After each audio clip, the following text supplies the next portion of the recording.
বাংলাদেশের পরিস্থিতি দিন, দিন ভয়ানক হতেই চলছে। কেন জানি না যে বাংলাদেশ না ভবিষ্যতে কোলাপস করে বসে সিরিয়ার মতো। কারণ বাংলাদেশের নিজস্ব যে ভেতরের একটা অভ্যন্তরীণ সংঘাত শুরু হয়েছে ৫ই আগস্টের পর থেকে সেটা কিন্তু এখনো বন্ধ হয়নি। ইস্তা অ্যা ই এই ইস্তেমাতে কোথাও একটা গ্রাউন্ড রয়েছে মানে ময়দান সেখানে ২ ধরনের তাদের মুসলিমদের ২ ধরনের পন্থী, সৎপন্থী এবং তাবলিগ পন্থীদের মধ্যে সংঘর্ষের জেরে নিহতও হয়েছে ৫ জন লোক এবং হসপিটালাইজড। এটা তাদের অভ্যন্তরীণ ব্যাপার। শুধু কি অভ্যন্তরীণ ব্যাপার তাদের উচ্ছৃঙ্খল? না। তাদের দেশের সীমানাতেও আমরা দেখতে পাচ্ছি। ভারতের সাথে তো টানাপোড়েন লেগেই রয়েছে ইন্টারন্যাশনাল যে রিলেশন, কানেকশন সেটাতে তো টানাপোড়েন রয়েছে। কিন্তু তাদের মধ্যে রিসেন্টলি আমরা আরাকান আর্মির একটা প্রভাব দেখতে পাচ্ছি যে তাদের টেকনাফ নদী রয়েছে। সেই নদীতে বাংলাদেশের জেলেদেরকে যেতে দেওয়া হচ্ছে না। কারণ ২৭০ কিলোমিটার এরিয়া একদম বাংলাদেশ বর্ডার পুরো ক্যাপচার করে নিয়েছে আরাকান আর্মি, যারা কিন্তু মুসলিম বিরোধী। তারা সেখানকার যে রয়েছে রোহিঙ্গা, অ্যাকচুয়ালি আরাকান আর্মি যারা রয়েছে তারা হলো বুদ্ধিস্ট, মানে তারা বুদ্ধ ধর্ম অবলম্বন করে। তারা একটা নতুন দেশ বানানোর পরিকল্পনা করছে বাংলাদেশের বর্ডার লাগোয়া।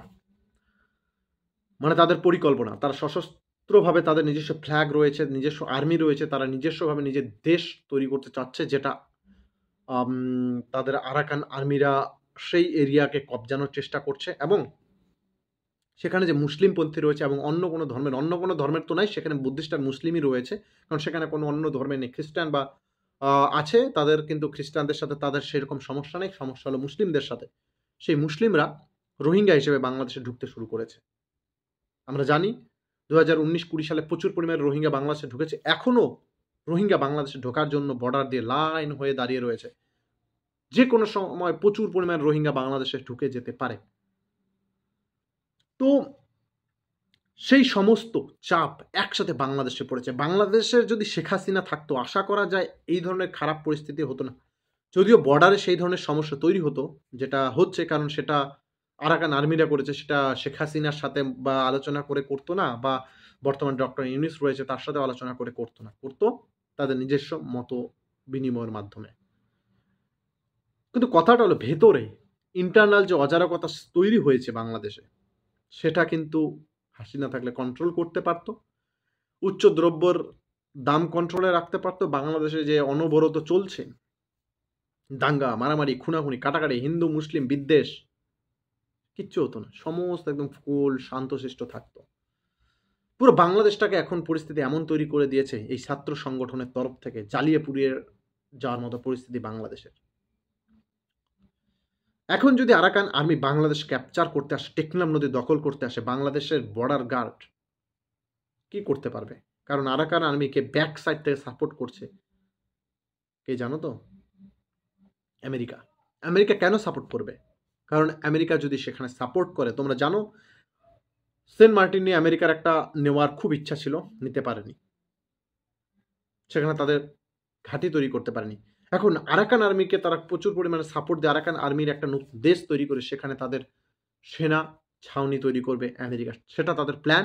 তারা সেখান থেকে ভারতকে কাউন্টার করবে, সাথে সাথে তারা চায়নাকে কাউন্টার করবে, এবং এই যে দক্ষিণ এশিয়ার দেশ বা এরিয়া, সেটাকে তারা দখলে রাখার চেষ্টা করছে আমেরিকা।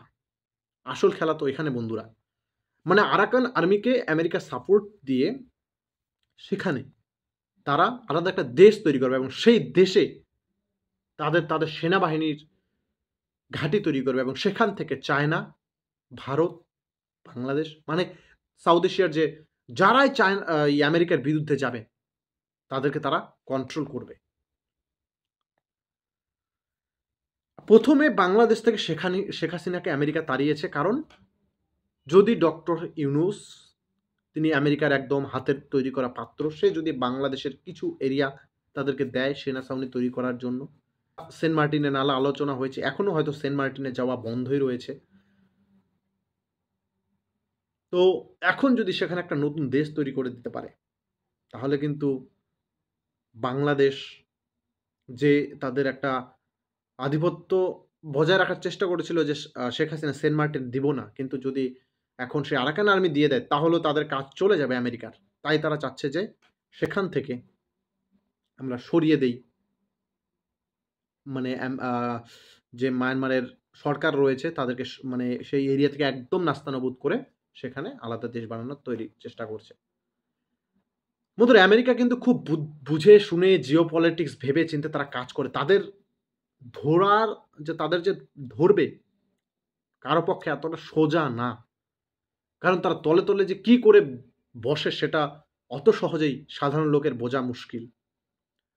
বন্ধুরা, তো এখন তোমাদের মন্তব্য জানাও যে বাংলাদেশ তো ভারতের বিপক্ষে গিয়ে খুব খুশি, শেখ হাসিনাকে তাড়িয়ে তারা খুব খুশি হলো, কিন্তু দেখো এখন সেটাই তাদের পক্ষে ভারী পড়তে শুরু করেছে। তাদের দেশের ভিতরে অরাজকতা, তাদের বর্ডারে টেনশন, ভারত বর্ডারে টেনশন, মাঝে মধ্যে নাকি বিএসএফ গুলি করে মারে। বিএসএফ তো সাদে মারে না, কারণ তারা চোরাচালান করতে আসে, তার জন্য পিটাইতে গিয়ে লাস্ট পর্যন্ত ফায়ার করতে লাগে, ধরা দেয় না। তাই ভারতের বর্ডারে টেনশন, মায়ানমারের বর্ডারে টেনশন, তো বাংলাদেশের একটা প্রচুর করুণ পরিস্থিতি যাচ্ছে।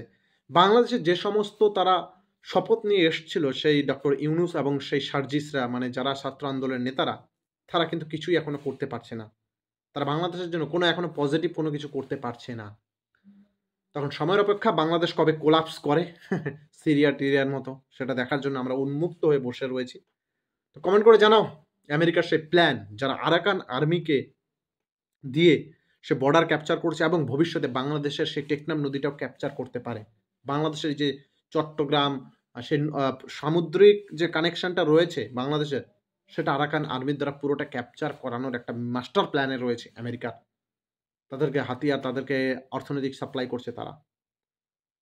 তো বন্ধুরা, এই ভিডিওতে এতটুকুই, দেখা হচ্ছে আবার একটা নেক্সট ভিডিওতে। ততক্ষণ